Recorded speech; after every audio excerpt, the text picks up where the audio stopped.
All right, thanks for your patience, everyone.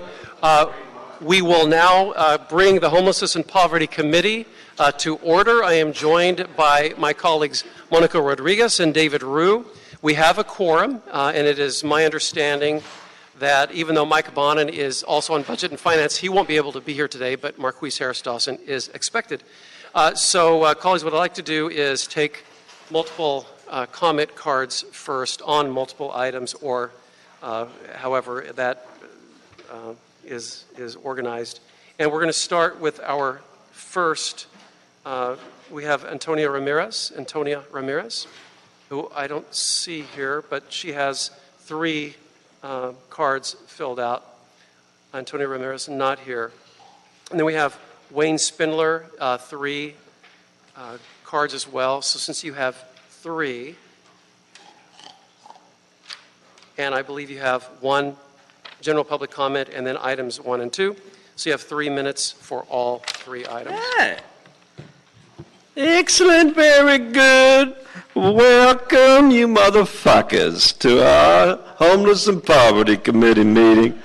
I'm the #1 executive director of the Homeless Service Authority. The gangsters at LASA are here. You know what they were for? You know where they were yesterday? Monica with her greasy hair and big belly. They were over at the county yesterday lying about shit. Yes, LASA has $300 million cash in the motherfucking basket. And what we get, motherfucker? I don't get a goddamn apartment, fool. I don't get a tent, motherfucker. I don't get shit. Even my friend Mr. Herman got jacked before he got up here because nobody from LASA giving anybody a goddamn fucking apartment for the people living in the tents. But we got good news today. Because today is May Day, so we're going to go and tear up a little bit of this city today in appreciation for all the bad motherfucking shit you motherfuckers do today. That's right. We're forming a wall, a human wall all the way around this city. We're not going to let Monica get away. We're not going to let David Rue get away. We're not going to let any of you get away. We're going to surround you motherfuckers and go, give me housing, give me housing. Right? Right. And then we get another 2. Current Price, married legally. He is legally married his woman. After his divorce last year, he go up to Idaho to get married. Now, why do you marry your hoe in Idaho if you live in motherfucking L.A.? And the answer is because Current Price since 2013 has been perjuring himself that he's been married to Dale Richardson, the developer, when in fact he was never married to her motherfucking ass until this year. You need to stick to the topic. Yes, I am, because over in 2017 South Hub Street, he's going to do what? Develop bridge housing. I don't want bridge housing. I want a house on an acre of land and a mule. So that's what I want. That's what President fucking motherfucking Lincoln promised me and my ancestors when they were picking cotton, motherfuckers. You get an acre of land and a mule. Well, we want a house and an acre of land and a mule, except I'll accept a Mustang, of course, in lieu of the said mule. And that's what we'll do. So you're going to steal that $300 million, but you know what? Before this year is over, 4 you council motherfuckers are going to be under indictment, and then LASA going to give us some fucking money. Fuck you, and fuck that faggot Mayor Eric Garcetti and his faggot ass. For anyone, if this is your first committee hearing ever, forgive me for not warning you in advance of what you just heard, but it happens at every committee hearing. And that's something that we have no control over, First Amendment rights, etc. So our next speaker is Chris Homenberg.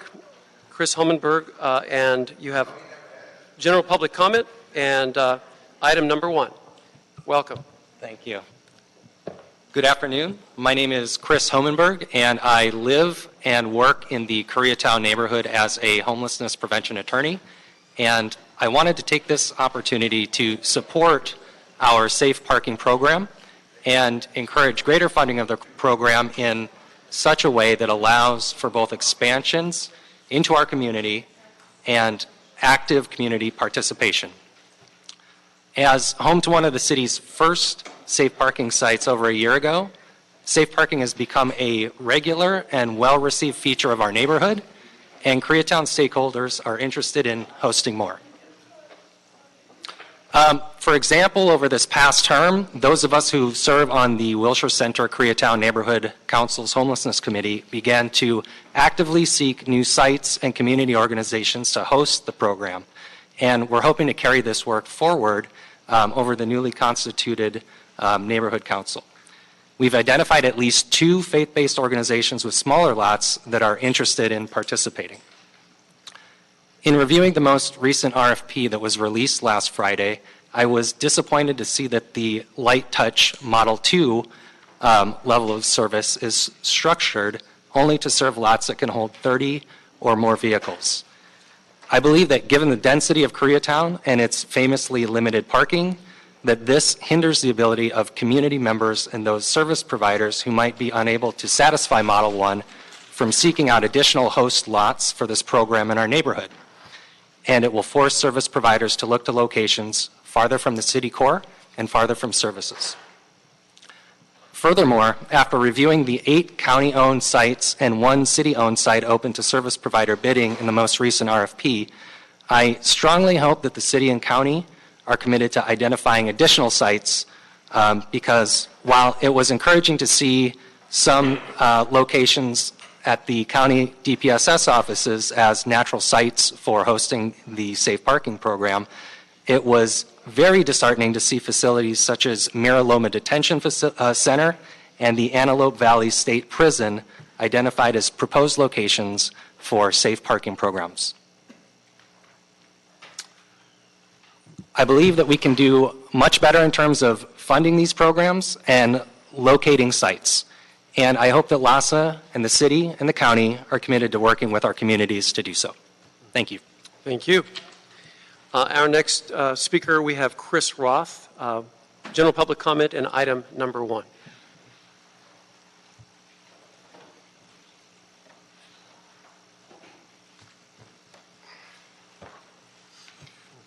Good afternoon, council members. My name is Chris Roth. I live in downtown Los Angeles, and I organize up in Hollywood as well as in Koreatown with groups like Koreatown for All and Ground Game Los Angeles, as well as the Democratic Socialists of America. And I am very familiar with what's going on with the homelessness situation in LA because I do live in downtown at 9th and Broadway, so I live just a block or so away from Skid Row, and the tents are ubiquitous. The problem is absolutely reaching catastrophic levels, as you are all very much aware.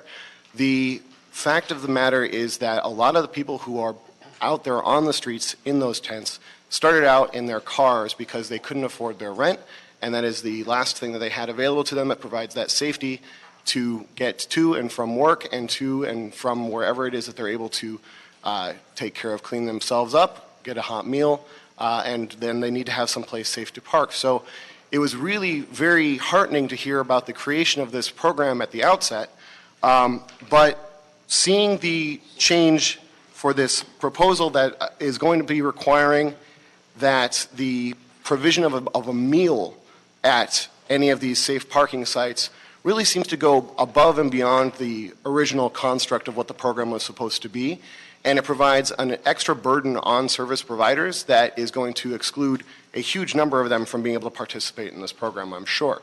The other issues that we've seen is that there was a lot of confusion just a couple weeks ago when we were working with some folks who do outreach in the Skid Row area, and they had come to us talking about being so excited to introduce these churches that they had found in South Los Angeles that were very excited about hosting a safe parking program because faith-based communities often are extremely well prepared for this, given that they only have to utilize their parking lots only a couple of days a week at most usually. These churches would be very excited to do this, but then they immediately encountered the fact that the funding for this program had suddenly become up for debate, and it was questionable as to whether or not it was going to be able to continue. It's very good that we're going to be continuing to discuss this here, but I would strongly urge you guys to not not require that service providers provide a meal as part of their process of being enabled into the program and being able to participate, because that's just too much for them to be requiring to do, because if they're not providing a shelter service like what we have on Skid Row, this is supposed to just be a safe place for these people to park, because they need that above all else, because they need to be safe on these streets, and they are our brothers and sisters who simply don't have a permanent roof over their head. Thank you very much for your time. Thank you. We have Darren Lynn, general public comment, and item number 1. Oh yeah, you We're from the same school. you're Martha Player. Yeah. We're from LA City College. Okay, well, welcome. Hi, thank you. Thank you so much. So yeah, We just wanted to introduce. but you do have to go one at a time, though. Just so you go first, and then yeah. Got it. That's Okay, fine. so we just wanted to introduce what we are doing over at LA City College. And at LA City College right now, we are experiencing 54% of our students are housing insecure, with 20% of those being homeless. And so we're really excited to share some of the initiatives that we have going on to help those students that find themselves in this situation. Additionally, we are also working on programs that are helping our students who find themselves low to very low food insecure, and that's 64% of our student population as well. And I'm going to yield the floor over to Darren to speak a little bit about those programs, if that's okay. Thank you. And just for the record, you're Martha Palaio, correct? I'm Martha Palaio, So that was yes. Martha Palaio. Now we'll go to Darren Lynn. Yeah, Thank you. hi. I'm Darren Lynn. One of the things we're doing is we're trying to implement a safe parking program at our community college location, Los Angeles City College. AB 302 is currently under review, and so we've sort of been asked to hold off on that because it will affect how we screen students into that service, but we're looking for any support that you can provide us in the communities to help us make that happen. The other thing we're doing is we've started, as she said, the pop-up food pantry, and we kind of wanted to speak to the gentleman that was saying it was difficult locating services to feed students. I don't think that's going to be an issue. We've had so much outreach from the community to provide meals. That's one of the things that we want to do because we don't want them to go to sleep hungry. We just wanted to introduce ourselves and tell you a little bit about what we're doing. We have 20,000 students. As Martha said, about 50% of those are housing insecure, 20% homeless, and we've got about 74% that are food insecure. 74% food insecure. 74% don't have enough to make it through the... Pause for just, excuse me, could you keep your conversation down back there? It's hard to hear the speakers. Appreciate it. Oh, and sorry, Martha's writing it. 64% are the low to very low. Okay. This is based on a study in 2016 that was conducted of the students at LACCD, Los Angeles Community College District. Okay, well, thank you so Thank much. you. So 50% of LACC housing insecure, the They students. are, and we're hoping with our safe parking that maybe we can partner with organizations to get our students. We don't want the parking lot to be the place that they end up permanently. We want to help them. But find just to go over the stats so I have them right, Okay. 50% of the students are housing insecure, 20% are homeless. Let me just correct that stat. It's Okay. actually 54% of those that were surveyed. That That surveyed. completed the survey, correct. They can- So there okay, was a in the survey, okay. 2016, what I would be The happy to survey share. from 26. Okay, but it's a snapshot, it's an indicator. Correct. It may be not sacrosanct, but it's a snapshot. Unfortunately, we think that number is much higher. Yeah, okay. And then We do. 74% food insecure and 64% low to very low Very low, income. correct. All right. All right. Yeah. Well, thank you so much. Thank you. Very informative, and appreciate you being here. All right. Now we have George Buzetti speaking on item 1 and general public comment. George Buzetti. Not here. We have some, Red Chiefs. It's listed Red Chiefs. I think that might be a bad joke. Amber Williams. Amber Williams. Okay, please step forward, Ms. Williams. General public comment? No, just item number 1. Oh, just general public comment. Oh, just general public comment. Okay. Yeah, this is my first one. All right, well, welcome. Thanks for coming. So I just say whatever I have to say. Yes, general public comment. Okay. So I used to be a resident of downtown Los Angeles, and I'm currently a marriage and family therapy student. And I just wanted to say that this month is going to be Mental Health Awareness Month, and it's very important that as far as the committee goes, that you guys look at mental health and homelessness all together. And I applied for funding with the Department of Mental Health to get funding to be able to raise awareness and host an event this month, and I plan on doing that. And it's just good to keep light of that when you go and make your decisions in regards to understanding homelessness and how important it is with mental health involved as well. Thank you. Thank you. That's a great point. Really appreciate that. And then we have Greg Spiegel. Greg Spiegel, general public comment, 1 minute. Good afternoon, Greg Spiegel, Inner City Law Center. I just wanted to take a moment to address the lack of basic city services available to homeless Angelenos. Due to the lack of affordable housing in LA, the fact that tens of thousands of Angelenos live on our streets is predictable and inevitable and has been true for decades. There's not enough housing means people are going to live on the street. Yet with regard to access to basic services like drinking water, restrooms, showers, sanitation, and more, we act as if this need has arisen out of nowhere. We continue to improvise our response or treat the need as a nuisance which needs to be swept away. It's time we approach street services and hygiene for unhoused Angelenos on an equal basis with how we provide services to housed Angelenos. Sanitation services should be substantial and regular and custom-oriented, with a custom-oriented approach rather than as a police action. There should be access to toilets and showers and drinking water at least as good as would be provided at a UN refugee camp. It's long past time that we address the needs of homeless Angelenos on a par with housed Angelenos. Thank you. Thank you. Next we have Mr. Barr. Maybe that was in Washington, D.C. at the Senate committee today. They can have him. Ms. Richardson. Ms. Richardson? Ms. Richardson, okay. Last call for Antonio Ramirez, not here. All right, so that's it. So, colleagues, what I'd like to do is take item 2 on consent, if there are no objections. Yeah, no objections, so item 2 we'll take on consent, which brings us to item number 1, a verbal report from LASA. And Mr. Reif, if you could please. I have to read number 2. Oh, we have to read number 2 as well. Okay. Okay. And then we'll go to Item number 2, California Environmental Quality Act CEQA analysis and categorical exemption from CEQA pursuant to Article 19, Sections 15301, Class 1H, 15304, Class 4A, B, E, and 15332, Class 32, as well as City of Los Angeles CEQA Guidelines, Article 3, Section 1, Class 1812, and Class 4136, as set forth in the Notice of Exemption attached to the Council file, and motion Price O'Farrell relative to the property located at 2817 South Hope Street, Los Angeles, California, for the purpose of developing a bridge housing facility. Thank you. Thank you so much. All right, so item number 1.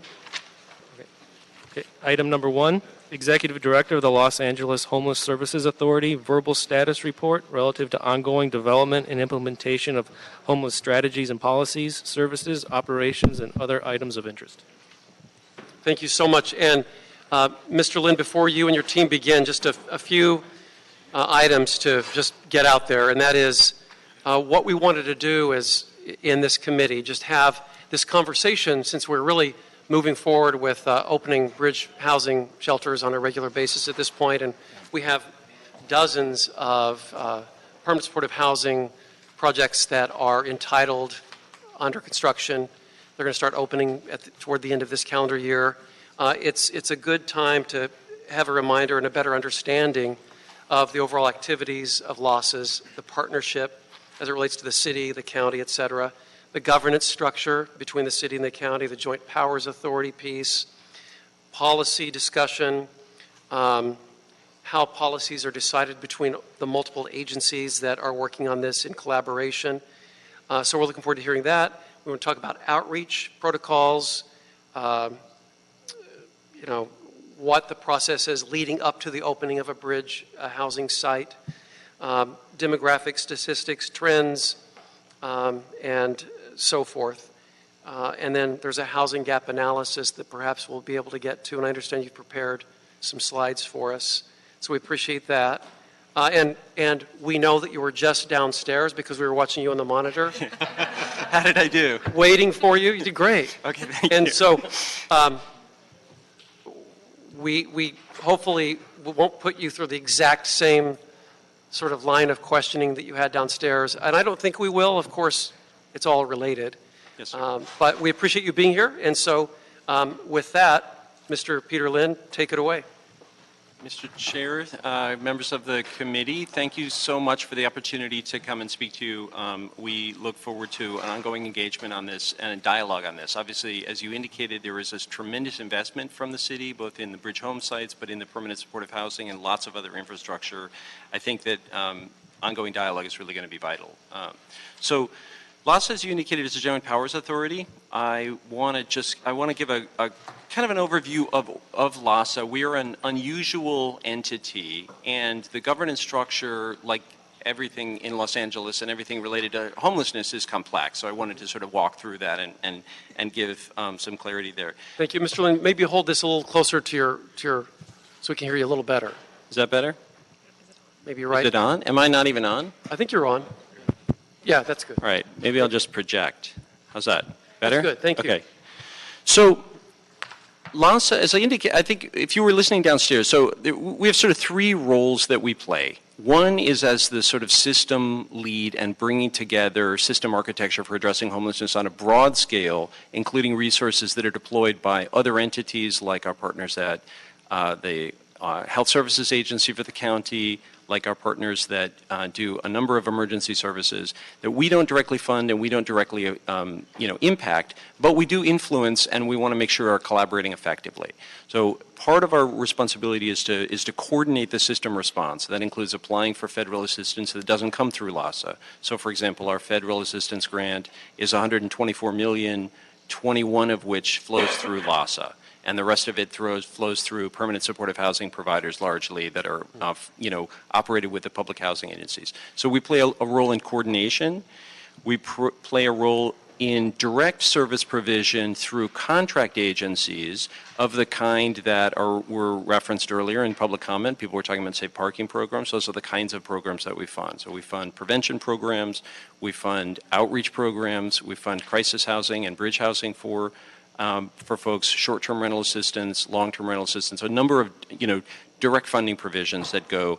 And those are largely framed in the budgets that we have from our funding partners. So there, as you indicated, some of the policies are embedded in the funding guidance that we get, use these funds for this specific purpose, and they're framed in that way. And largely, the policy for deliberation on that is the bulk of the funding comes through Measure H now for LASA.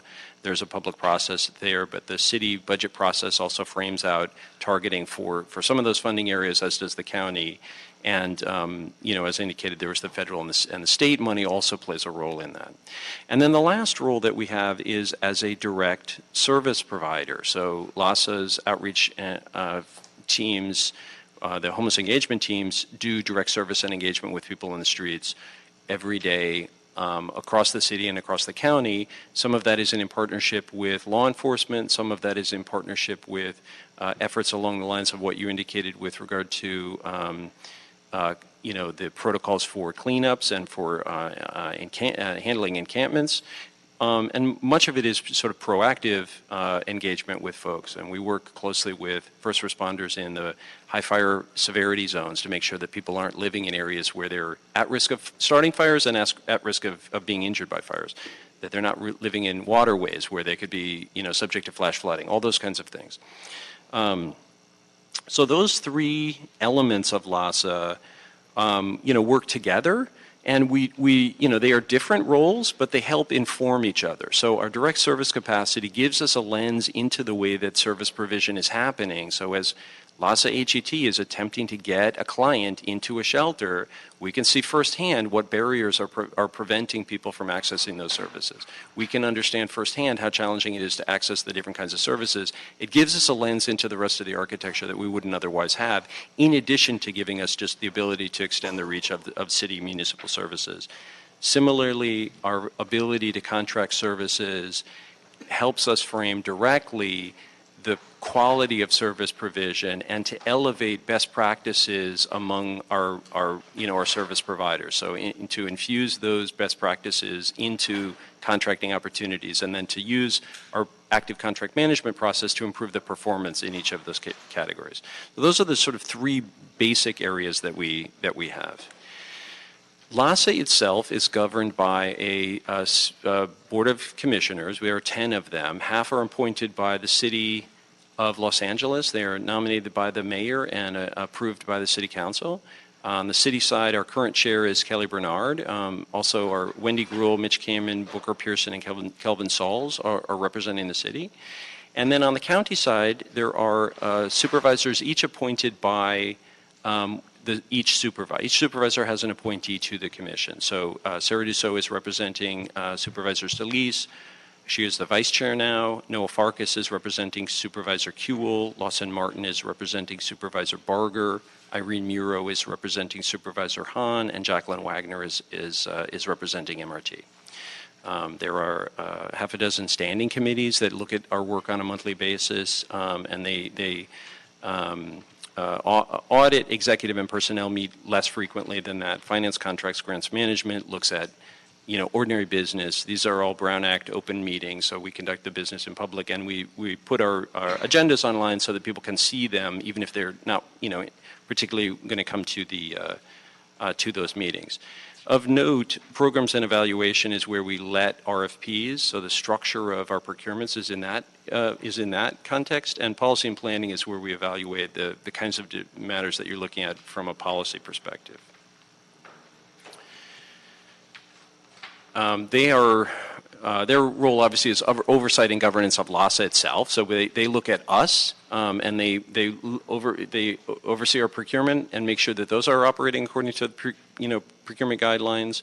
They make sure that our program design is implemented in coordination with our funders and best practices, and they also advise and provide policy decisions to us. So they are both an advisory and an oversight body. They function more as oversight commission than as a board of directors for a nonprofit, but they also have some of those kinds of roles of sort of advice and counsel. So with regard to general oversight and governance for the Continuum and for areas of the Continuum, 2 years ago, the city and county both approved an interlocking set of strategies that address homelessness. The city's comprehensive strategies had a policy or, had a strategy recommending the creation of the Regional Homeless Advisory Council. And that was in, complete alignment with a coordinated county strategy, asking LASA to stand up this body. So, both city and county sponsored the creation of the Regional Homeless Advisory Council. And that was really in recognition of the extraordinary complexity of the issue of homelessness, the extraordinary complexity of Los Angeles, and the number of stakeholders that we try to keep in alignment. So this is a way of bringing together stakeholders from many different sectors. For example, the trade college, you heard from the community colleges, there is a seat on there.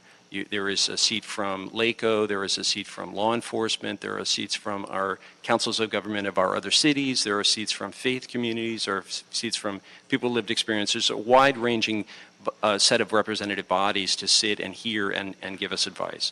So that represents a group.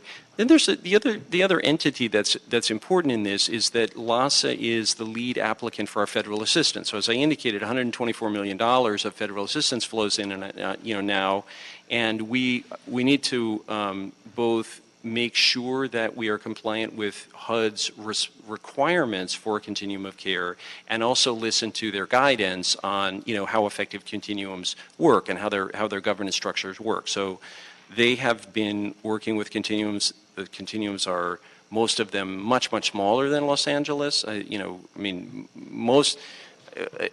hard to sort of underscore heavily enough how complex the scale of Los Angeles is. There's only the bodies that sort of compare to us are states from just a scale and scope perspective. But HUD does have guidance. We incorporate that guidance into the structure of some of the bodies they have. And one of them is that a continuum of care has to have a membership body. And so we use the RAC for that purpose. RAC is our affectionate term for the Regional Homeless Advisory Council. So it's not the most harmonious acronym, but it's certainly easy to say. Members of the RAC, so Los Angeles as a continuum of care is applying for federal assistance for the County of Los Angeles and the city, with the exception of 3 cities that operate their own continuums. They do their own work, so they have seats at the RAC, but for the purpose of evaluating our continuum of care business, they don't get involved in that. So they're the only RAC members who are not on there. But as I said, they represent a broad set of stakeholders, and in collaboration with, in a sort of spirit of collaboration, and the fact that we have a long-term strategic partner in our United Way of Greater Los Angeles, we LASA co-chair that session, that meetings of the RAC, so that we want to be inclusive, and we want to make sure that that there is a recognition of the key stakeholder relationships that they bring, and that the convening capacity that they have. So LASA and Home for Good convene that. It meets on a quarterly basis. We review results. We provide, guidance on alignment, but they also, support the recommendation and the creation of policy bodies. So there are 2 other oversight bodies that they then sponsored. One of them is the Los Angeles Continuum of Care Board.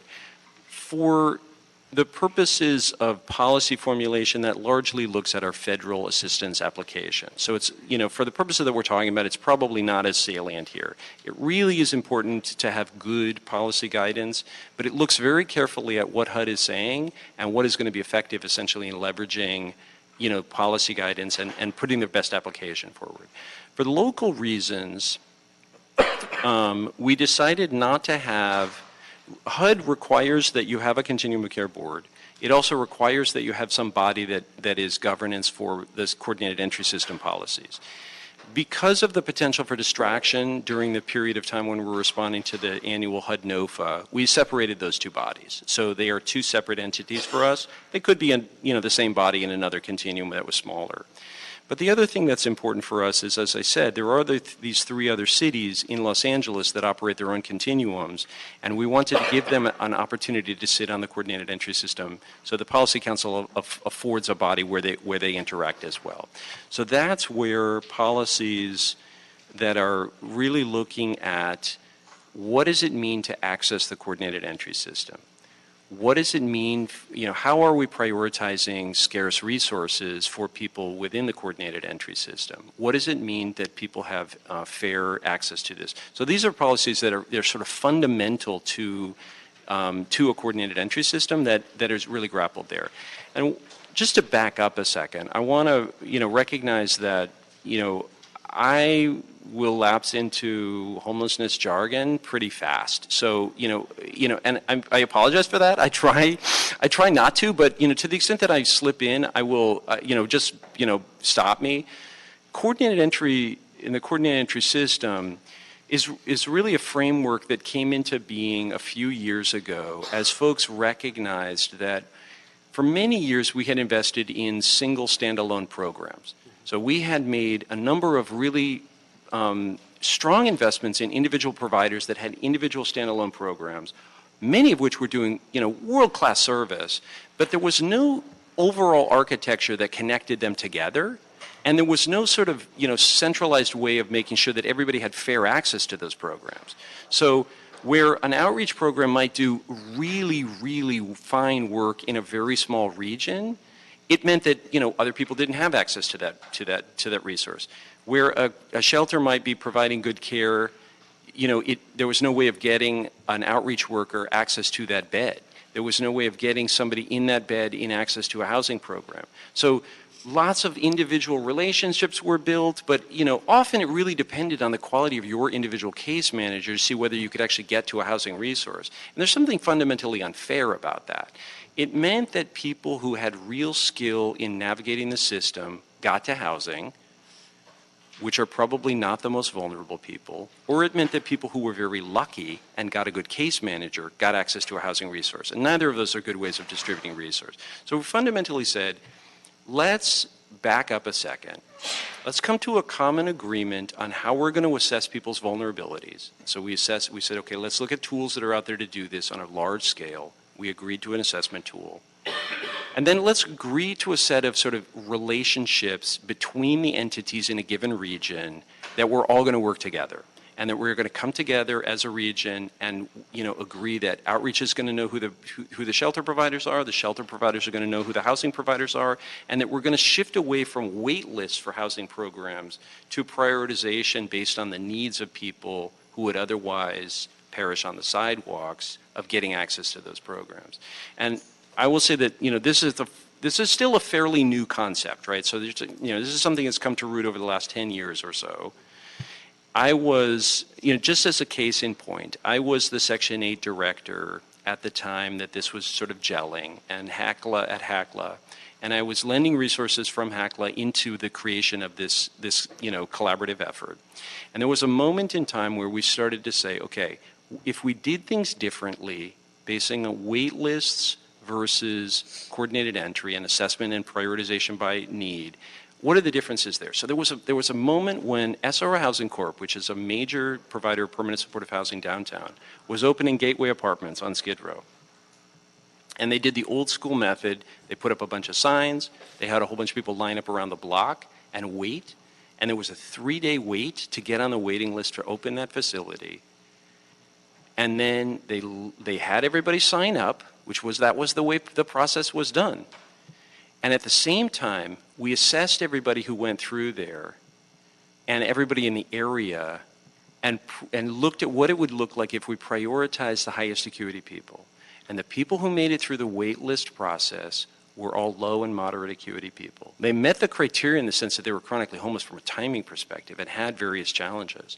They were not the people who were high acuity. There were, in fact, high acuity people who had started in the wait list, but they had not been able to endure a 3-day wait from a mental health or a physical health perspective, and they had gotten pushed out of line and didn't have access to it. It's a really telling indication that resource distribution, if you prioritize people whose vulnerabilities mean that they're unlikely to navigate themselves, is a really compelling story. So Los Angeles really took this challenge seriously and began to architect an overall process of connecting people who's based on vulnerability to the resources that are available. The first place we looked on that was permanent supportive housing, but it has permeated to the other resources that are available. And this is guidance that has come as a sort of best practice in terms of national effectiveness and from HUD, but it also recognizes that each area has made investments in programs. Those programs are effective, they're working, but the interconnections between them are part of the problem. Peter, if you don't mind, since you're going down that, and yeah, you'll finish, and then we'll really open it up for questions and discussion. But since you're talking about the coordinated entry, and then you mentioned acuity, and I know there's a direct relation there, obviously. And striking that balance, right? So where does rapid rehousing fit into this philosophy?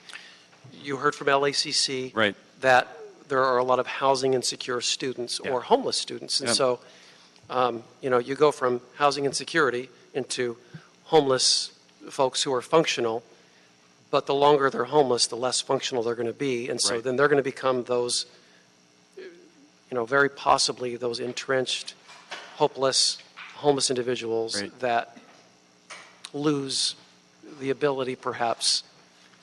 Right. So where do you strike that balance? I really appreciate the question. So if we think about the interventions that are available to us, so at the highest vulnerability end of the spectrum, you would think in terms of permanent supportive housing. Maybe even beyond that, there'd be sort of boarded care and other kinds of interventions for people with really, really serious challenges, really kind of off our radar and more in the zone of sort of development and mental health. With regard to the homeless system, highest acuity folks, that Just in technical terms, those are people starting, the scoring, matrix that we have goes to 20, but we don't really have anybody in that range. It's sort of 17 down. So if you think about the people at the top score there, that's permanent supportive housing.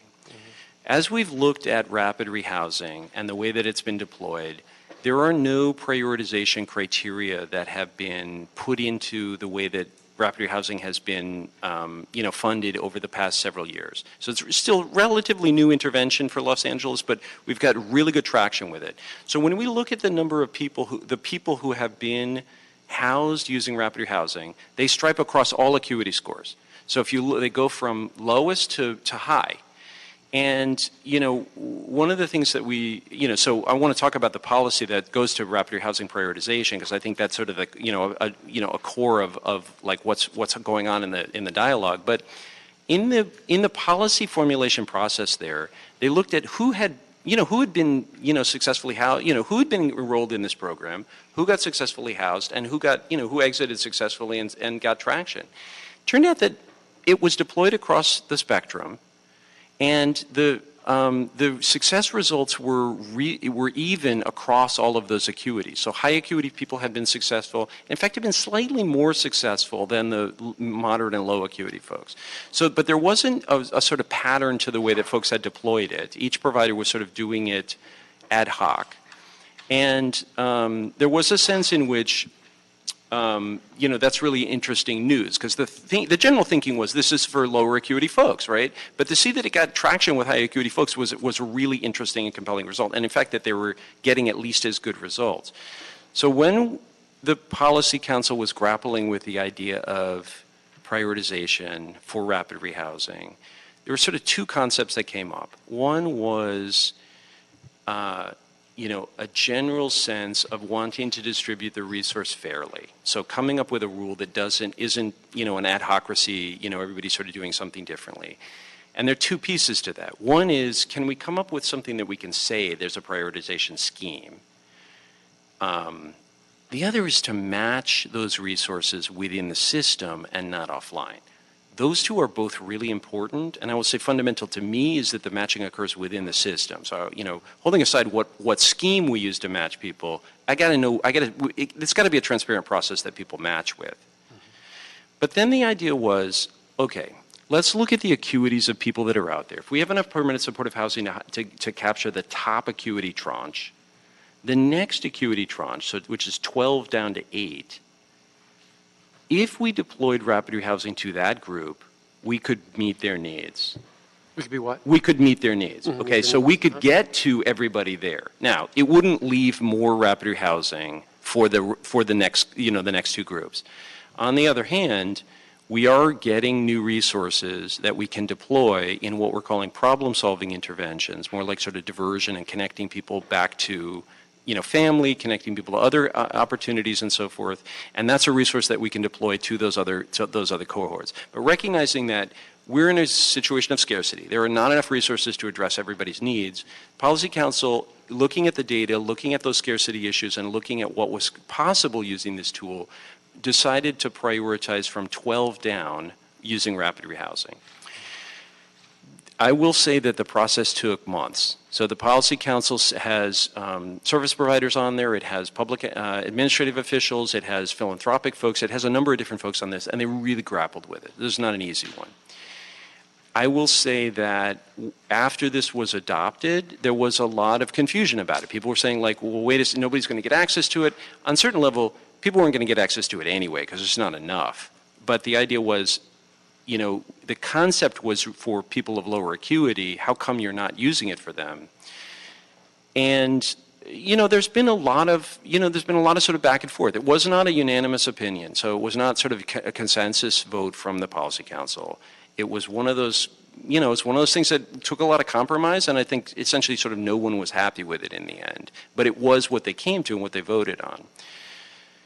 Based on, just the dialogue within the Policy Council, dialogue within the service provider community, and, some of the level of confusion, we went back to Policy Council this month to say, okay, you've had a little time since since you took that vote, do you still feel like, is that still the way you want to go?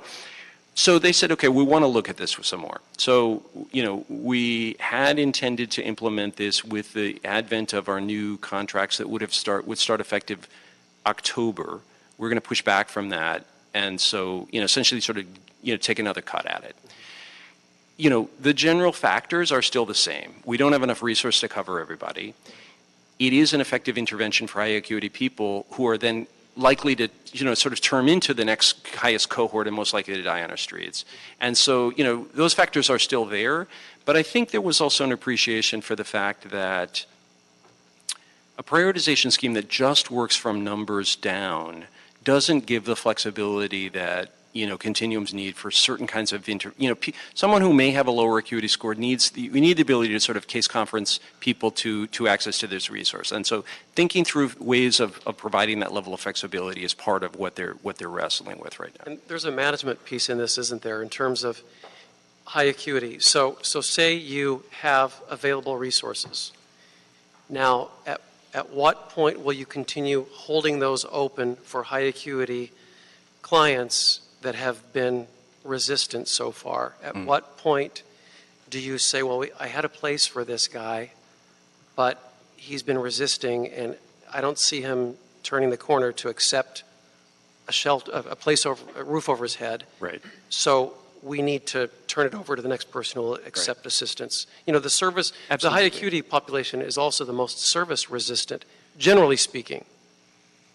Is that so accurate? Or, that's been my experience in talking to individuals. But I tend not to use the term service resistant. I will say that there are people who are pretty distrustful of the capacity of the homeless assistance system to actually meet their needs, and that's based on many years on the street and a lot of interventions that have not materialized. And frankly, facilities that weren't particularly welcoming, right? So we have some relationships to repair and some trust to rebuild with folks. There are also folks that have pretty significant barriers, and we need to engage with people for a long time to engage the trust there. We'll hold aside a category of people so we will match people as they become essentially sort of match ready, right? So if a person's unwilling to say I want that, we're not going to hold a resource. we will continue to work with someone, but the person has to be actively engaged in their housing plan in order to be, sort of match ready. But we would, holding aside other characteristics of the person, we also want people that we can find. So one of the challenges that the Continuum has had in terms of permanent supportive housing is that many people are assessed on the street by someone who doesn't have a long-term relationship with them. That might be an access center worker, it might be an outreach worker connected with them for a while, or maybe a case manager who left that organization, but they're essentially match ready for permanent supportive housing, but they don't have somebody to navigate them. So that's a critical resource that we invested in through Measure H to provide resources there and to get somebody to navigate them through to their housing outcome. But we really are working with people who have expressed a readiness, and they're moving themselves forward, right? We continue to engage people who decline to engage with us at the time, and our expectation is that we can build trust by representing the services. And a classic example, I think, was our experience with the opening of the first bridge home site at El Puente, where there were a number of people who declined to participate in the shelter. And I think it was largely driven by the fact that they just did not believe in the end that it was going to kind of come to fruition. Mm-hmm. They were watching the site build, we were engaging with people. Actually, we had remarkable success in sheltering people in other facilities during the months leading up to that, even before it opened, and in fact housing people. But there were a number of people who didn't sign up for the interest list because I think fundamentally they just didn't trust that it was going to happen. And when it looked like it was going to open, there was a surge of interest. And then as soon as people, got placed, there was like, wow, this is really real. So, I would say, sir, I resist the phrase service resistant because I feel like part of it puts the burden on the wrong people, because I think we have not been offering an authentic service offering.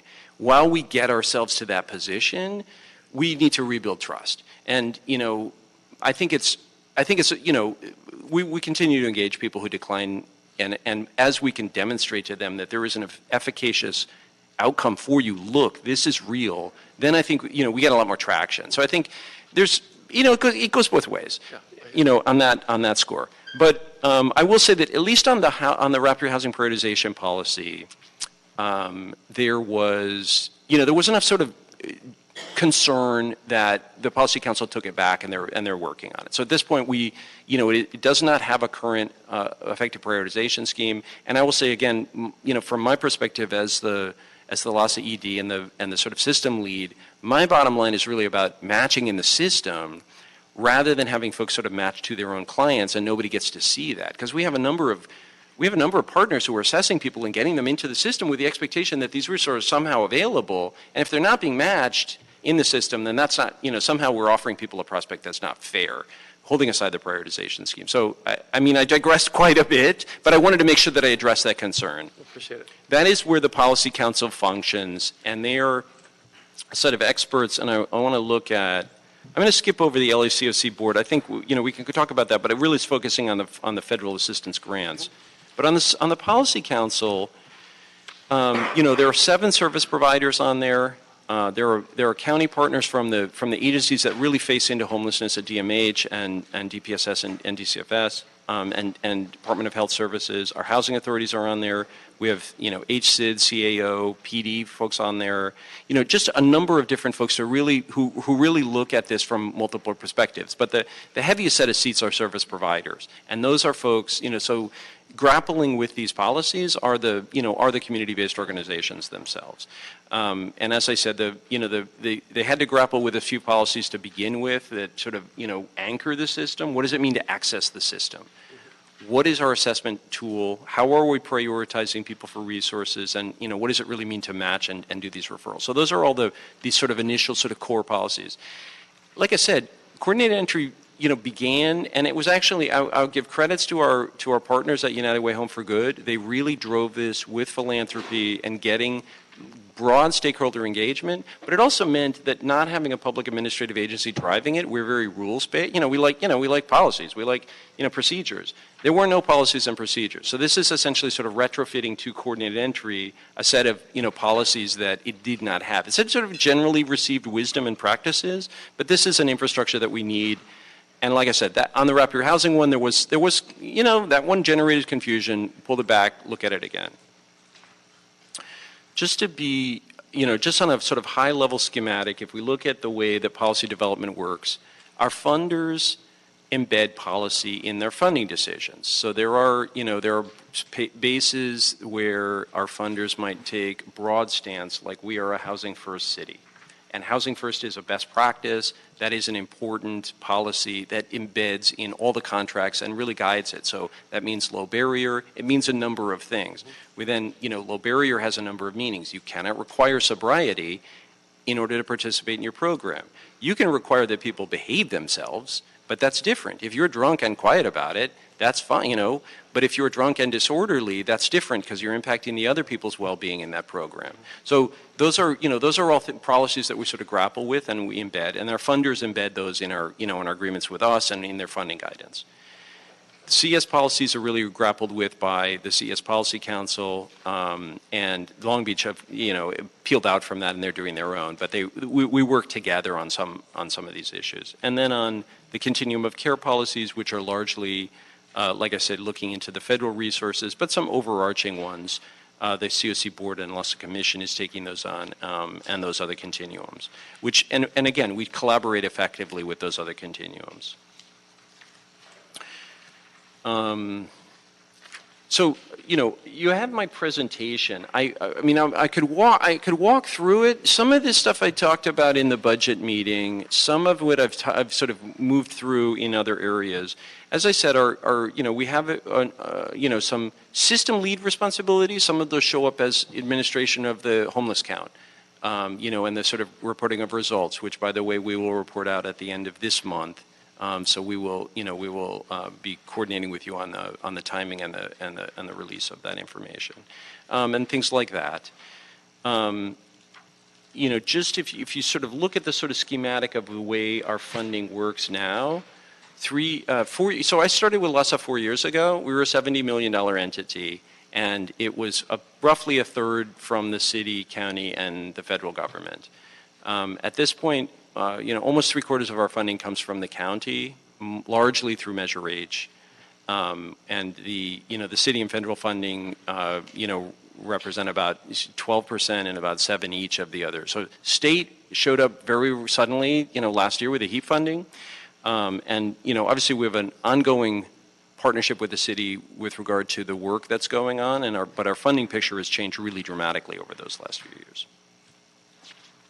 I indicated somewhat, so the other area that I wanted to talk about was outreach. And, we can, so we work with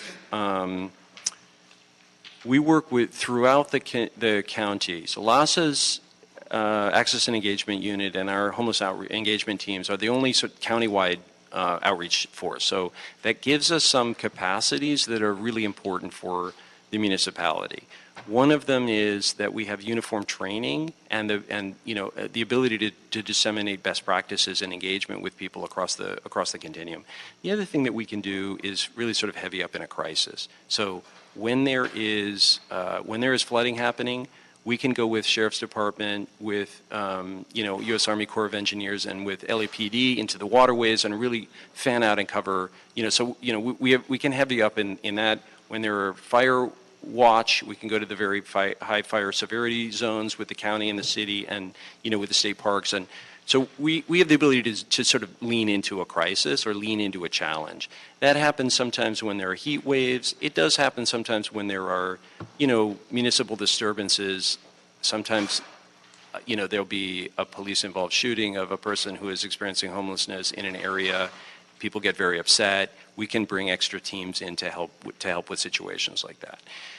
In the case of opening of a bridge home, we can draw units from other areas to heavy up with a street engagement with people in those areas in that time leading up to it. So we have the ability to sort of, move resources around in ways that, we are not as, we can't really do with contract providers.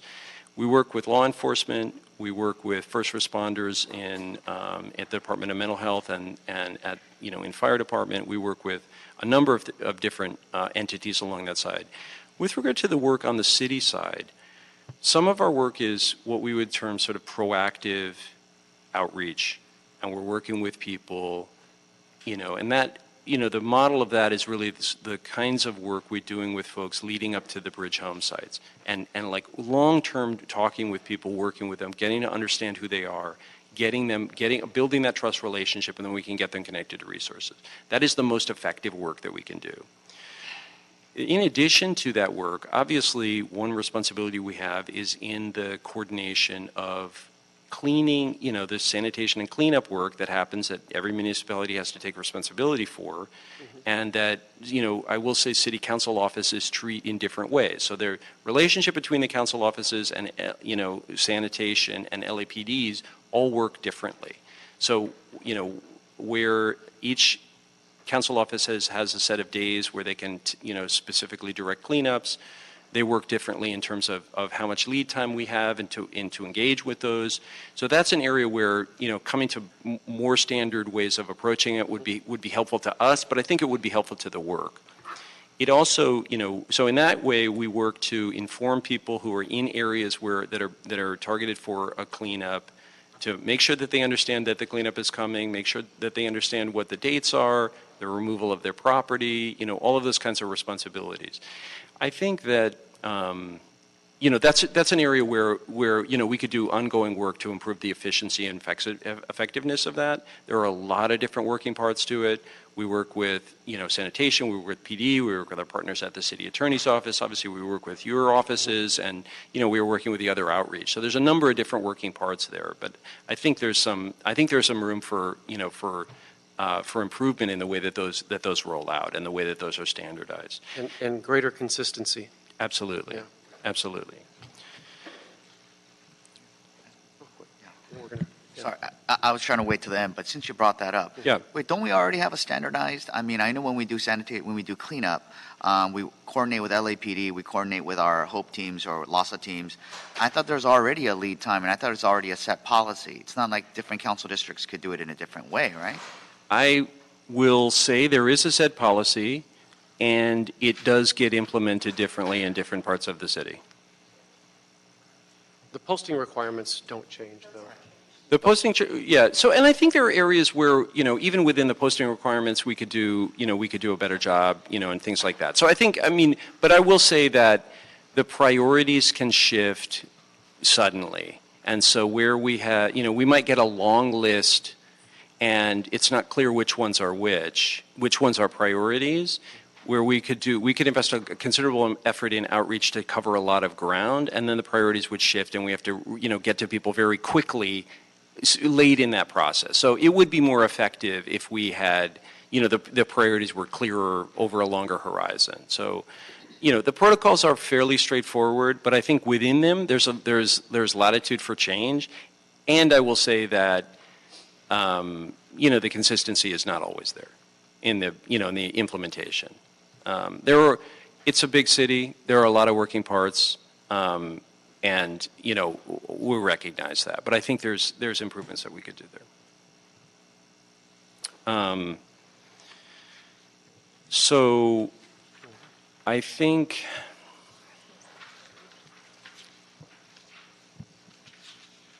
a little bit of history. I will say, when I got to LASA in December of 2014, on our best day, there were 7 teams, and we could field 7 teams countywide. That was the extent of our capacity. So we have grown, dramatically since then, largely through city investment, but also through county investment. So we're working, everywhere, and I think there is a really good role for LASA's HET.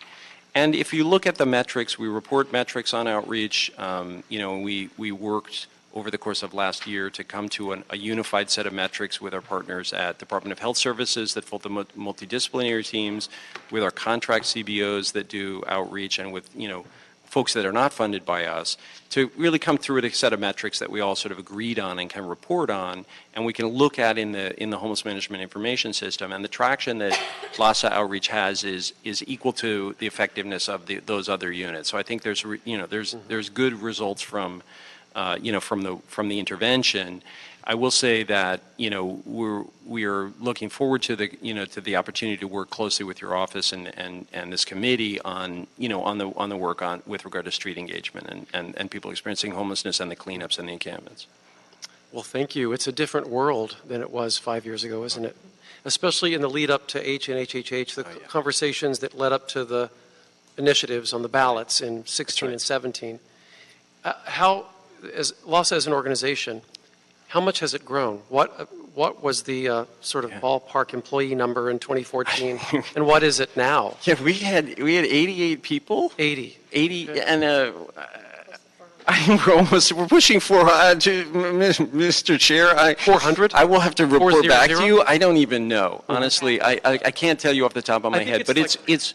I think this is the dynamic that most people don't even realize with all that's cooking out there in terms of addressing homelessness is the, incredible expansion of LASA. Yeah, our infrastructure was not created for this, so we blew the doors off a long time ago, and we have been rebuilding ourselves on the fly, multiple iterations of that. You're driving a vehicle that's under construction. It has been a remarkable process, and we worked very closely with our funding partners in the city and the county. We have incredible service providers out there that have afforded us, considerable patience, but also worked, diligently to scale up their own efforts, because they have also grown massively.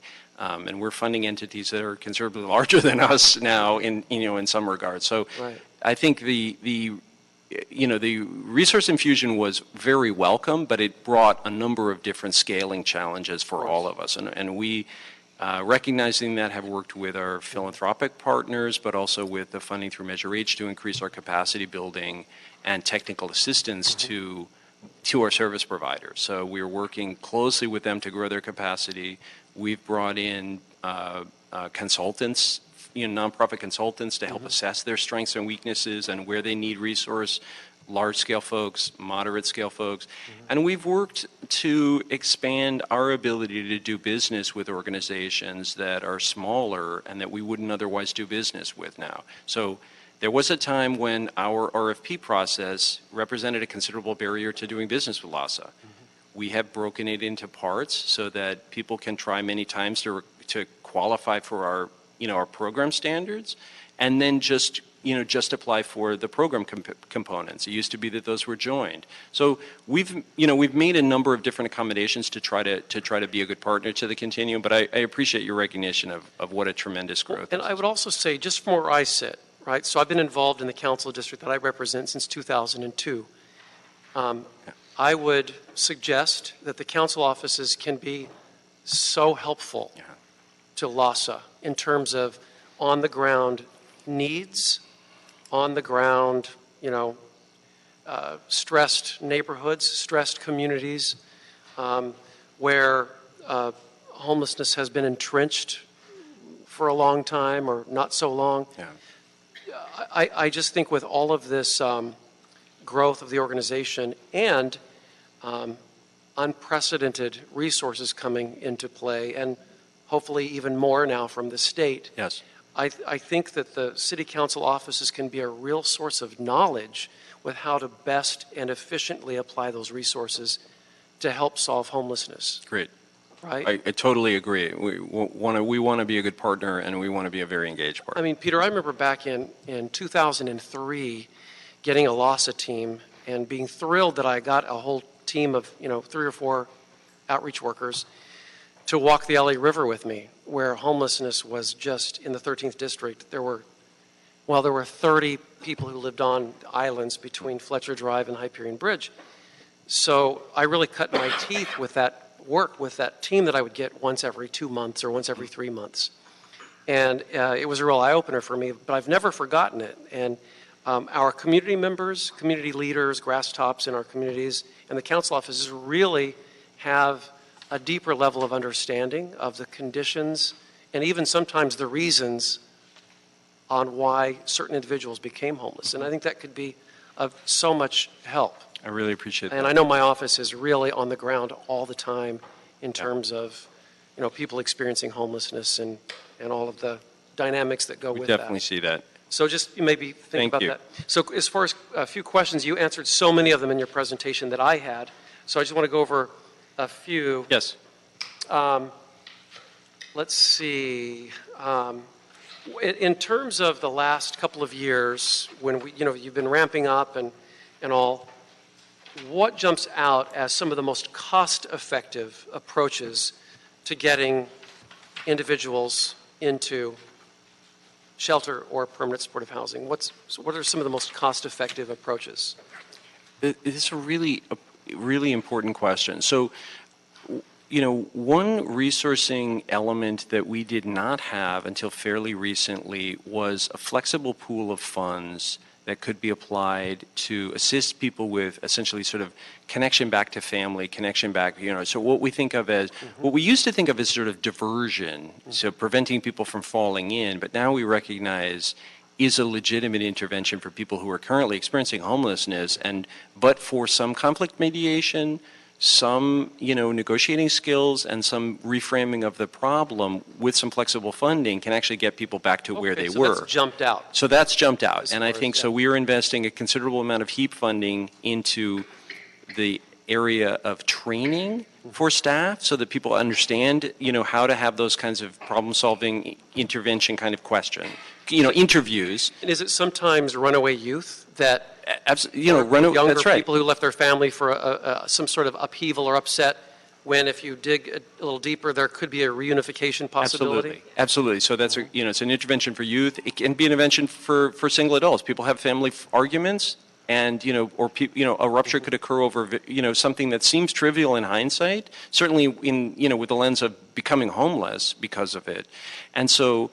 We are investing in training, but that's not just training for the homeless service infrastructure, but also for public agencies that also deal with people who are experiencing homelessness. And at core, providing that flexible funding, it might be bus tickets, it might be a little bit of assistance to get people where they need to be. Let me just tell you, I could take you to Covenant House in Hollywood right now, and probably within 5 minutes find half a dozen or a dozen of the youth that left home because they thought they were going to become a big star, and they ended up homeless on the streets. I think it's such a common story. And then, of course, there's a level of shame. That's right. Of failure, of not reaching goals, et cetera. So I think that they feel further isolated because of that. So Absolutely right. I think there's a real opportunity in that. We totally agree with you. We totally. And I mean, the other thing is the shame is not just the status, but people engage in behaviors that they wouldn't otherwise, once they fall into that status, and those compound that. It comes to a self-defeating, self-reinforcing negative cycle. And that's an intervention that we're investing HEAP funds in to scale up and really test the effectiveness. I think that's great. Now, in terms of your presentation, the core functions and et cetera, what are some of the key benchmarks that you look for on an annual basis or a quarterly basis or whatever? I mean, it's a little soon to start talking about key benchmarks when we're so early in the process. But I don't want to assume this, but the goal is reducing homelessness. Absolutely. So what are your goals? What are the benchmarks you look for, especially in relation to bridge housing, permanent supportive housing? So it's a really important question. And I think we look for improvements in the effectiveness of the service delivery. So we want to look at increased housing placements based on resources. That's a key one for us and one we track diligently. We want to look at returns to homelessness. If we're placing people into housing, how are they falling out and at what rates? And are the is there retention for folks? We want to look at utilization of the beds that we're investing in from interim housing, right? Are they full? And in addition to that, or secondarily to that, we want to look at are they successful moving people on to permanent housing? So if we look at that statistic, this year, 27% of the exits from our interim housing have been to permanent housing, whereas last year it was 20%. So we're there's some improvement. Moving in the right we're looking at improvement in those metrics, and are they actually getting better placement out of those?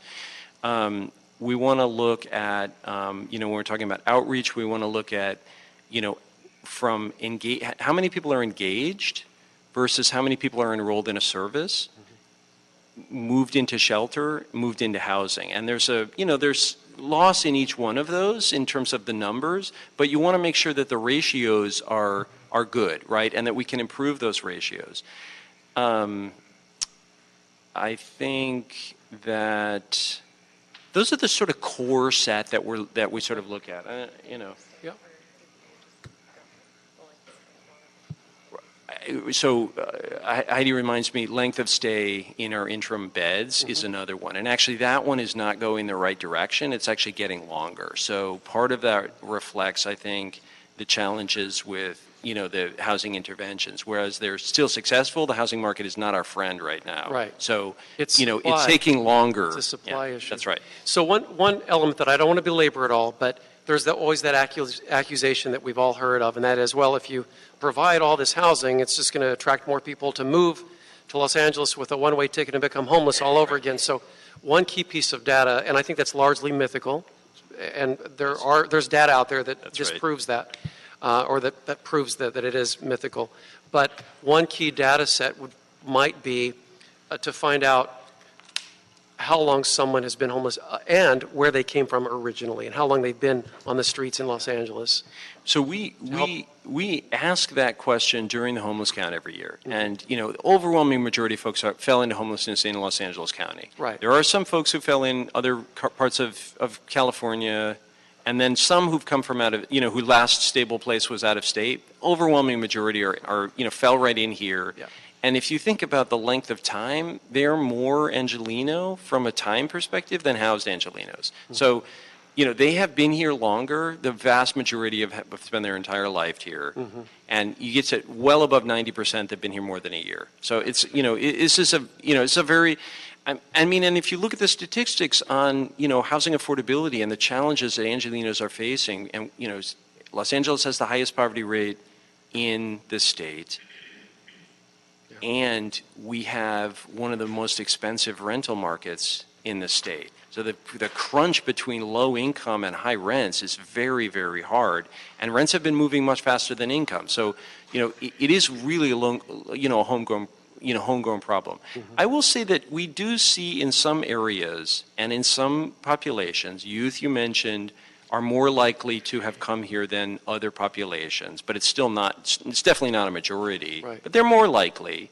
And on some level, sometimes they're seeking to make it, and we want to provide opportunity, and sometimes they're fleeing abuse and hostility, and people see us as a beacon, and we would not want to not be that beacon for folks, regardless of their circumstances. And I think the California dream still, people don't have the California dream to come here and be homeless on our streets. They want to make it. They have the dream exactly to make it. Yeah. So on some level, even we want to recognize that that is a real thing, and we want to provide hope and opportunity for people on some level.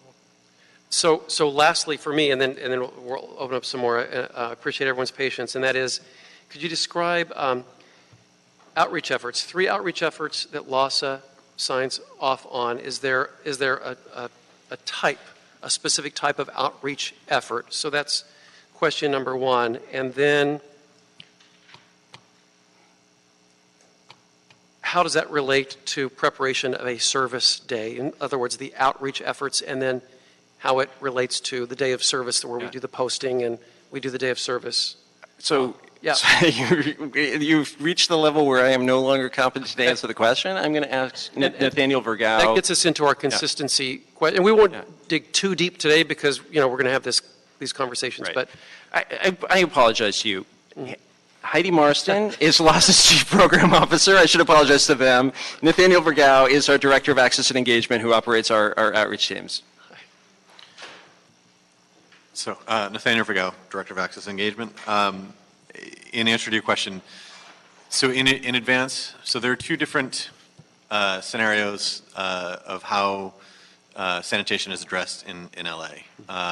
They are often conflated, but they are very different processes. There is the Clean Streets LA, which is the comprehensive cleanups that I'll get to in just a second, and then there is the rapid response of the HOPE teams, and they are different protocols and different focus. So just briefly, the rapid response teams, that is the primary focus there for sanitation is enforcement of 5611, which is the statute that requires the tents are down between 9 a.m. and 6 p.m. or the other way around, 6 a.m. and 9 p.m. We have outreach teams that are essentially there are 3 legs to that those HOPE teams. It's sanitation, LAPD, and LAHSA outreach. We have teams that work alongside with the sanitation and PD as they're doing that enforcement to be able to offer resources to folks, and also to assist LAPD and LASAN in mitigating the potential negative consequences for those folks on the street as they're doing that enforcement. In terms of the comprehensive cleanups, as Peter mentioned earlier, there is a struggle in terms of consistency of the timelines that we have in advance of a specific date for a cleanup, and that is based on changes of priorities or lack of communication of priorities. And I think that there is definitely room there for improvement in that process.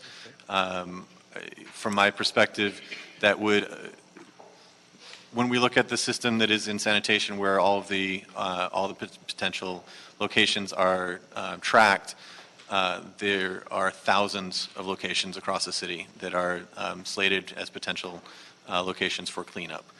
Each council district essentially has 2 days of sanitation work per month. Sanitation, generally speaking, can do a maximum of about 5 locations per day. You do the math, there's a dramatic inequity there between what's potential and what actually gets cleaned. So the longer that we have to know what are the priorities, the more we would be able to be proactively engaging folks at those encampments and potentially moving them into shelter before the encampment cleanup actually happens. And it could just be essentially an illegal dumping cleanup as opposed to a full comprehensive. I appreciate that, Nathaniel, and I know that in my situation, probably in all our situations, we take a lot of time every single day explaining to folks that every posted cleanup comes with robust outreach and offerings of assistance. So that's something that we do on a daily basis. And it's really the system that we've been following in my district for a long, long time. So there are a lot of misperceptions out there, and we're all sort of vulnerable to them. So the consistency piece is critical. But I will say that we don't authorize an encampment for cleanup unless we have been able to get there to do outreach. Mm-hmm. We've made that commitment to the city. We've made that commitment to our unhoused residents, right, that we will make sure to visit, provide services, and provide warning of the cleanup and what it means to them. And so we are consistent in following the protocols. It's the question of what that timeline looks like. Right. And the longer that timeline, the more opportunity to move folks indoors prior to that cleanup. And so along these lines, you mentioned outreach, and so that people who are living in homelessness are no surprises. They know in advance of when a posted cleanup will be, et cetera.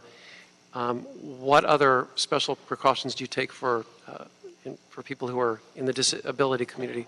Wheelchairs, we see all sorts of situations out there. What kind of accommodation do you make for that? So we work with sanitation to notify them when we know of a specific individual that might, whether it's due to mental or physical disability, mm-hmm. Might not be able to be prepared for a cleanup.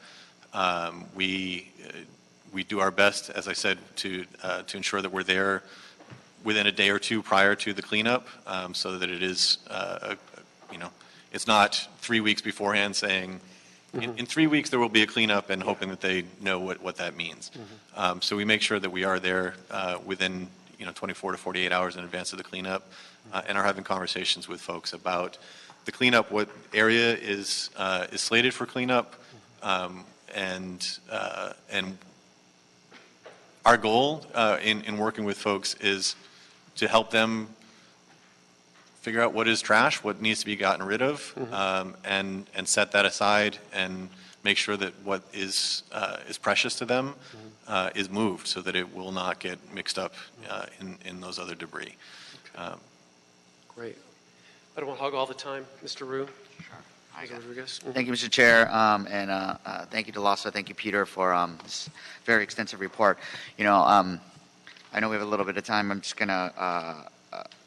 It's been a while since I worked in the South LA for a homeless outreach, and my numbers are a little outdated, so I wanted to use this opportunity to update my numbers. Okay. On page 15, you didn't get to go there, but access and engagement outcomes. Can you, your first 3 quarters, you guys engaged 3,000 individuals. That's an 83% increase from the previous year, and also placed 121 individuals, right, into housing. And this is just your the homeless engagement teams from LASA? Correct. Does this include our City Hope teams? No, this is, so in doing the year-over-year comparison, we're not able to do that for Hope because last year it was funded through Measure H. And so it was partially through Measure H, partially through the city, and so coalescing that data was okay. difficult. So this is just we could do it, but not by funding source. So when the lens we used here was city funding source, we could do it by functional team and we could look at it that way. But we were just trying to isolate the city numbers, in part because we wanted to align with the messaging, what we were about to articulate to the budget committee at the same time. So this specifically are the 13 more general teams and the 15 teams for the ABH that were funded for 6 months. Mm-hmm. So it actually only includes 1 month of those additional teams. A number of which actually weren't hired up during that month, just as we were doing our startup. So this is the, so going to your previous slide on page 13, on 2016 we had 20 teams, all right, 20 HET teams. And HET stands for homeless engagement teams? Correct. So we had 20 homeless engagement teams, 10 for the city, 10 for the county, right? And then there's an additional 8 teams that the City Hope had. And in 2017, LASA expands to 13 teams and adds a River Hope team, that's 14. Is that expands to 14 on top of the 10 for the city, or? So in 2017, we expanded to 13 general teams and one more Hope team, a River team. So it was 10. So it's an increase of 4 then? Yes. Okay. There were a few, in 2017, we did have a specific contract with CD9 directly through their discretionary funds. Right, okay. But in terms of what came out of general fund, yes, that is correct. And then in 18, because of a Bridge Home program, we're going to be augmenting an additional 15 teams. So for the HE teams that are operated by LASA, we should technically have, total of 28 teams just for the city. In addition to Hope. Not minus Hope. Hope, we have extra there. That's correct. So we have 28 teams just for the city. That's correct. Operated by LASA, and then you have additional teams that are going to go in the county, elsewhere in the county, right? That's correct. So these numbers that you're giving us in page 15 is just for the 3 quarters with 28 teams, or probably 15 teams, right? So just to be clear, the funding that we got this year was half-year funding, recognizing that the program was going to phase in. So most of the hiring is essentially yet to happen. So it's actually not nearly as we are not fully staffed yet. And we're still staffing up at this point. I will add that to the challenges that we articulated earlier. All the service providers are staffing up at the same time, and as we staff and train people, they have a level of qualification that makes them eligible for promotional opportunities in other providers. So we're losing people to our providers on a pretty regular basis, which is not a bad thing in general, but it does help us. It's not the easiest thing for us to keep staff. So that's just one more thing to think about. But if you're not comparing, it wasn't sort of we had a lot more teams and they're doing less work. It's that we actually didn't start ramping up the hiring until the third quarter. Well, the good news is we're obviously almost doubling our numbers in engagement, so that's a good thing. That's right. So what I'm trying to get at is, does LASA have an assessment of? I mean, we have 33,000 homeless individuals in the city of LA, right? Yes. Something like that, based on last year's numbers, a little less than that. And what's the accurate number? How much are we actually engaging? Do we know? So this is a really good question. Yeah. We have assessed in the last year about 24,000. So up to year to date, we have about 24,000 people who have been assessed and are sort of active in the coordinated entry system on that. That's across the continuum. Oh. So your question is really insightful, but I don't have a good answer for you about the sort of overlay between the numbers of people who are engaged versus the number of people there are. I will say that as opposed to the population that we estimated for the county, which is a little over 50,000, right? It's called 53. We have active in the system right now about 24,000 people that were assessed this year. Roughly half. Which would be, so we'd be on par to get to, say, 30,000 over the course of the year. So there's a significant overlay there, but it is not, it does not cover everybody. Then there would be people who, have bounced off of different programs in the course of the year that we didn't assess. Like our winter shelter people serve some people who don't, take other services and so forth. So, and we also got to remember that the point in time count is a snapshot of a moment. We estimate that the flow through homelessness over the course of the year was about 110,000 or more. So if you're thinking, those are sort of flow numbers.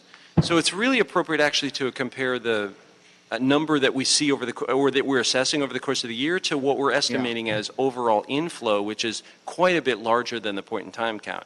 So you're asking a really insightful question, and I would love to come back and sort of present more information about it. And that's the second question I wanted to ask, but it would be great in the future, and I know this isn't an exact science here. Yes. And I was trying to extrapolate, like, for every 10 HOPE or HET teams, well, they could reach up to 3,000 individuals, right? And that's like 10% of the city population, right? Homeless population. Right. So, and obviously I also know that it's an inverse relation because it might be easier to reach out to about 50% of the population, and once after that, those are the people who actually might want to get engaged. The other folks, it gets harder as you get successful, right? I mean, it's really a mix, but I understand there is some like there's probably a sort of last decile that would be really, really challenging to engage with. But like, let's hold on. It's not quite as bad as you're suggesting, but there is a mismatch between like how many people we can get to and like the number of resources deployed. Mm-hmm. I will say though that the biggest system gap that we face is on the housing end. Right. Because it's if we can talk to a lot of people, but if I don't have a resource on a shelter bed to get somebody to, then I don't have the sort of authentic value proposition to offer people. Yeah. And if I then don't have a housing slot for them, it diminishes the effectiveness of my ability to offer them something real. So we want to make sure that as we're investing in system resources, we're investing in a sort of commensurate way for all the components so that we don't have a mismatch between our ability to talk to people and our ability to offer them something. Right. So, in the future, it would be great if you can quantify that somehow or give a picture of. It's a really good question. How effective our outreach is, because I also know, and I want to ask on the ground, how is it these days? I know when we were doing outreach a decade ago, and I talked to all our outreach workers, they said it takes on average 10 outreach attempts to build up a relationship and about another 5 to 10 more meetings to actually get them to come in and get services. And it's kind of reflective here because it seems like first 3 quarters we engaged 3,000, well, in this sample, engaged 3,000 individuals, and we got 121 into permanent supportive housing, which is about 4%. So what is the numbers now? How successful or how willing are the people who are being outreached? Does it take 10 attempts, 20 attempts? Do we know? Is there some sort of average right now? I don't have that number on the top of my head. That would be also great to know. Mm-hmm. We will do our best to quantify that. And then going to your question, Peter. So we're great. It's great that we placed 121 in housing, but so what is our? I don't know the right word. Not vacancy rate, but we're at 100% capacity, right, of permanent supportive housing. Is that where we are? I will say that we are not at 100% capacity of the permanent supportive housing portfolio, but the slots are sort of spoken for on some level, right? So people are matched to those slots, but there'd be some gap in latency in terms of the amount of time it takes to move people in and so forth. Yeah. But from permanent supportive housing, there is an enormous gap in what so for effective purposes, it's 100% spoken for. I think the footprint that Triple H has in the pipeline is going to be extraordinarily helpful, but it is also that's not going to speak for the entire need probably at the other end of that. So that is one of the things that we attempted to demonstrate with the housing gaps analysis, which we are redoing for this year. So I want to set the table for that to come back later in the year to talk about that. Yeah. And to represent that. But that was one of the things we tried to show is like, this is the inventory of permanent supportive housing we have. These are the numbers and kinds of people that we see on an annual basis, and this is how much it would actually take to get their needs met. And so that's the kind of sort of system. And again, it's not an exact science, but we did our best using the best tools that were available nationally and some consulting resources from HUD Technical Assistance that really put good thinking into what would an ideal system look like, and the gap was extraordinary for permanent supportive housing. It's still it's something on the order of 23,000 units over the course of the entire county. So I would look forward. Extraordinary gap. I look forward to that gap study because when we're doing outreach in our communities, and we're trying to explain to them the need for housing. I mean, we're building as fast as we can, but I also let people know that because people ask me all the time, council members, all these people on the streets, why aren't you doing anything to help them? And I tell them they're resistant to services. But I said, if we were successful, that's another problem because there's nowhere for them to go. Right. So, so the last question I had was, in your previous homeless count, yes. I can't remember the exact number. It said that we were successful, that overall we housed about 14 to 16,000 individuals. That's right. But we had an equal number of new homeless entrants. That's why we only had a 5% reduction. That's correct. But when you say 16, I don't know if it's 14,000 or 16,000 It was 16,500 last year. Yeah. So where are you getting that number? I mean, it's not just permanent supportive, right? No, that's a combination of all the different types of interventions that we have. So some of it is rapid rehousing, and that actually would, and then some of it is permanent supportive housing, and then some of it is what we call other permanent housing, which can include the kinds of interventions that we were discussing where you can connect people back to family. We record those in the system as well. So all of those go into that number, and it's drawn from our homeless management information system, which so all the providers that are in there, and then we work collaboratively with the VA, which does not use that system, to get their numbers as well. And we've been working with the public housing agencies to make sure that we don't miss anybody. So both HACLA's numbers for the city and HACOLA's number for the county, trying to make sure that we captured everybody. So that number actually doesn't count people that didn't flow through HMIS and are in, permanent supportive housing through those PHAs. So as we get better data, we'll have a better understanding of those numbers. But 16,500, that's, double what it was a couple of years before. So, the level of people being placed into housing, but it does include all permanent housing slots. So will your housing gap study kind of address that, give a bigger picture? It is one of the inputs into the determination of the gap is, our capacity using the tools that we have to place people into housing. So the efficacy of those programs is one of the inputs into the system, the sort of system model that gets built that delivers out, this is how many you need to actually make it work.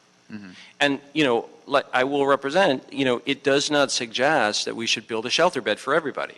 It suggests that you have a shelter inventory that is adequate to the task of moving people into permanent housing, and that it's not a shelter for all kind of model, but it does mean that you need pretty robust housing programs to keep that flow moving. Okay. Well, I mean, those information would be great because it helps anecdotally. It helps to explain folks how the process works. So, and I'm using outdated information. I don't think it changed much from 10 years ago. I mean, what I mean by outreach efforts and all of that. Right. So, but it would be good to give a bigger. I know it's not an exact science, but to give some sort of average picture. Okay. That way, the community and the residents could actually understand how we're tackling this would be a very good resource for Happy us. to come back on that. I will say on the outreach, numbers of times it takes to talk to people, it's a dynamic. Yeah. Where we have a legitimate resource right in front of them, like on the ABH where the bed's going to be right there, the uptake is pretty dramatic. If you don't have that, it's different. So like you really make sure that we're not putting the onus on the person and not on the system to be responsive to the needs. We get requests, somebody gets that moment of clarity, they're ready to go into a detox bed. There's nowhere to go. And we really work hard to not lose those people in that moment, because that is not you don't get that moment back real quick. So, and that's a really scarce resource. We don't have those treatment beds for substance use, and when we encounter somebody in that need, we work really hard to get. So there is a system available to tell us where the beds are available, but there's a dearth of beds as well. Mm-hmm. Okay. All right. Ms. Rodriguez. No, I just, I work very closely, my staff and I work very closely with you to make sure we get our local numbers honed in very regularly with my homelessness task force in my district level area. And, I just look forward to our continued work together. I mean, this is a really great overview on, all of the different efforts. For me, it's all hyper-local, and I just appreciate the continued partnership and collaborative to help address some of the unique and special needs that we have, particularly around our high fire severity zones. Thank you. Yes. So, thank you. Thank you. I really appreciate the partnership. It does draw up how diverse a region, even the city of LA is, but the county of LA, it's really, there are so many different needs, and we really want to keep in touch with you about the local needs, as you highlighted. Right. Well, we appreciate this comprehensive report. It's just a verbal report, so there's no action to take, but next time we schedule a verbal report, we're going to have more data, more information. That's right. The homeless count numbers will be in, so we look That's right. forward to a really good explanation and overview of that. Great. And I want to talk more about specific, about data next time. Great. And then also really dial down in on homelessness reduction goals. Good. And that'll be more informed by the new data that's coming right. in as That's well. right. So it'll be a very informative next verbal report. We really appreciate it. Okay. And in the meantime, let us know how we can, partner. And I really meant what I said in terms of the micro level in the council districts. I think that there's a wealth of on-the-ground practical knowledge that LAHSA might not have the resources to, I don't know, engage at a deeper level that you didn't have before, especially with all of the new incoming hires. Yeah. I really appreciate that. I mean, you have the depth of information about the local community that we could never approach. So that, there's a really important partnership in this work. Look forward to that. Thank you. Thank you so much. Really appreciate it. Thank you. Yeah, thank you. And I do believe that that concludes the items on this council committee agenda. This meeting is adjourned. Thank you. Thank you.